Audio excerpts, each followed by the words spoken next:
Hey guys, welcome back.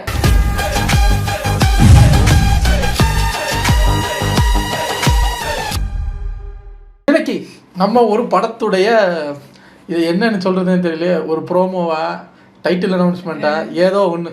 நம்ம ரவிமோகன் ஸ்டூடியோஸ்ன்னு நம்ம ஜெயம் ரவி இப்போ ஒரு கம்பெனி ஸ்டார்ட் பண்ணார்ல, அதில் வந்த 2-3 ப்ரொடக்ஷனில் இருக்கிற படங்களோட இந்த டீசர் ப்ரோமோ அதெல்லாம் பார்த்தோம். இதில் அவர் நடிக்கிற படத்தோட ஒரு ப்ரோமோ கூட பார்த்தோம். அவர் எஸ்.ஜே. சூர்யா, அவர் மலையாள ஆக்டர் எல்லாம் சேர்ந்து நடிச்சிருந்தாங்கல்ல, ப்ரோ கோட் நல்லா கூட இருந்தது.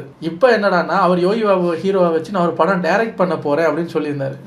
அந்த படத்துக்கான ஒரு வீடியோ தான் வந்திருக்கு. Psychology of an ordinary man, சாதாரண மனுஷனுடைய சைக்காலஜி அப்படின்னு போட்டிருக்காங்க.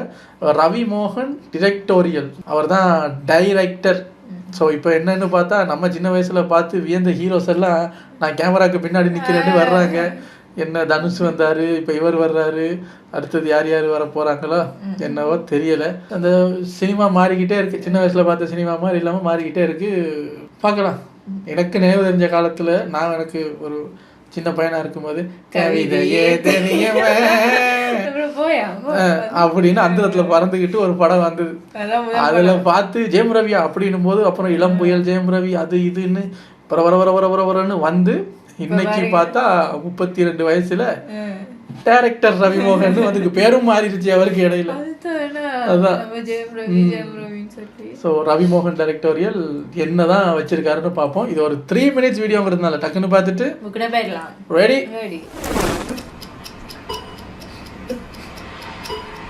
என்ன நியூயார்க்கா?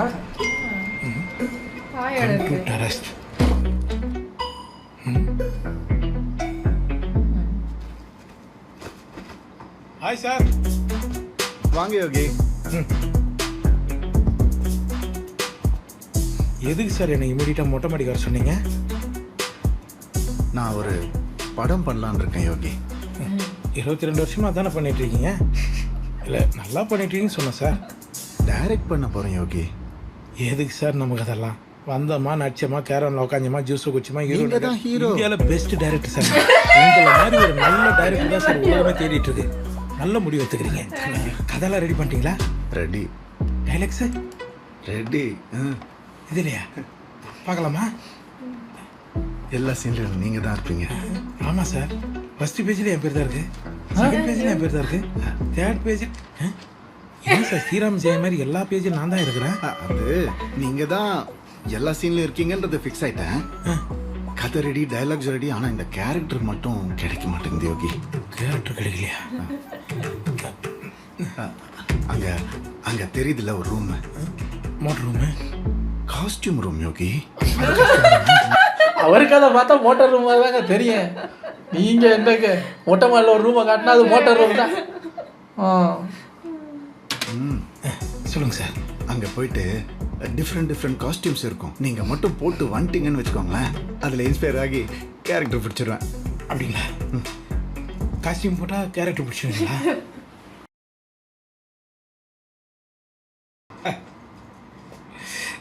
எனக்காக நாமே போட்டாரு. அவன் ரூம் போட்டு தான் கேரக்டர் பிடிப்பான்.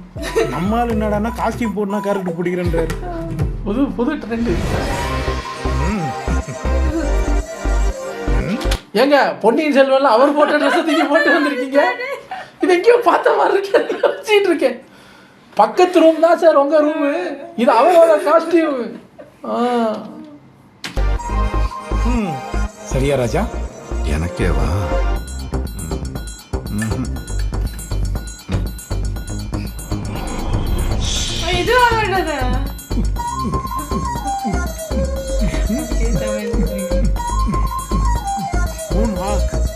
என் ப்ரொடக்ஷன், அதனால கொஞ்சம் பார்த்து பண்ணுங்க. அப்போ வேற மாதிரி வரேன்.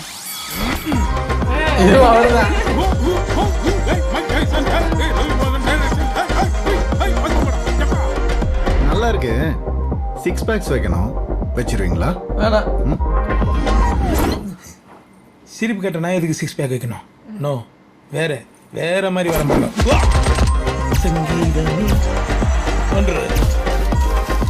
நமஸ்தே ஜி. மணி ஹெஸ்ட் கேட்டப் நல்லா இருக்குது. இந்த மாதம் வாடகை கொடுப்போம். A few moments later.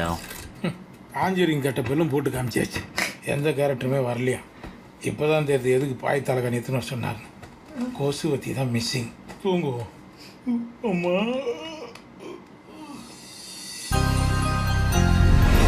இது முடிச்சிருக்கா? வா மச்சான் வா, உன்னை இப்படி பார்த்து எத்தனை வருஷம் ஆகுது. எக்ஸ்ட்ராடினரி. இது எக்ஸ்ட்ரானரியா? Ordinary sir. இது ஒரு ஆர்டினரி மேனோட கேரக்டரை விட எக்ஸ்ட்ராடினரி கேரக்டர் வேற என்ன இருக்கு? டைட்டில் இதுதான் டைட்டிலேவா? நிலா கூட தூங்குறதுக்கு மேகத்துக்குள்ளே போயிடுச்சு.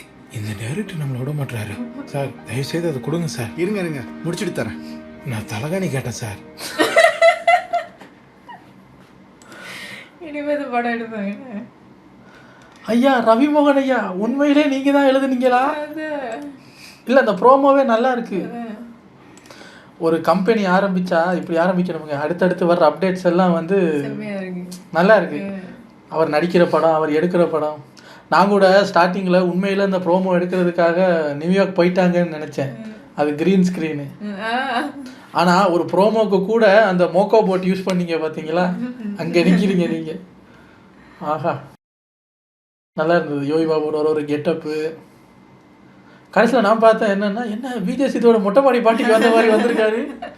உண்மையை சொல்லுங்க, அந்த மொட்டை மாடி பாட்டி வீடியோவை பார்த்து தானே நீங்கள் இந்த கதை எழுத ஆரம்பிச்சிங்க. நீங்கள் உண்மையிலேயே கேரக்டர் கிடைக்கலன்னு யோசிச்சுட்டு இருந்திருக்கீங்க. விஜய் சித்தோட மொட்டை மாடி பாட்டியில் யோகி பாபுவை பார்த்துட்டு அடடே நல்லா இருக்கிறத அப்படின்னு அதே கேரக்டர். அதனால தான் அவரை மொட்டை மாடிக்கு வர சொல்லியிருக்கீங்க. நல்லா இருக்குது படம். நல்லா இந்த ப்ரோமோ நல்லா இருக்குது.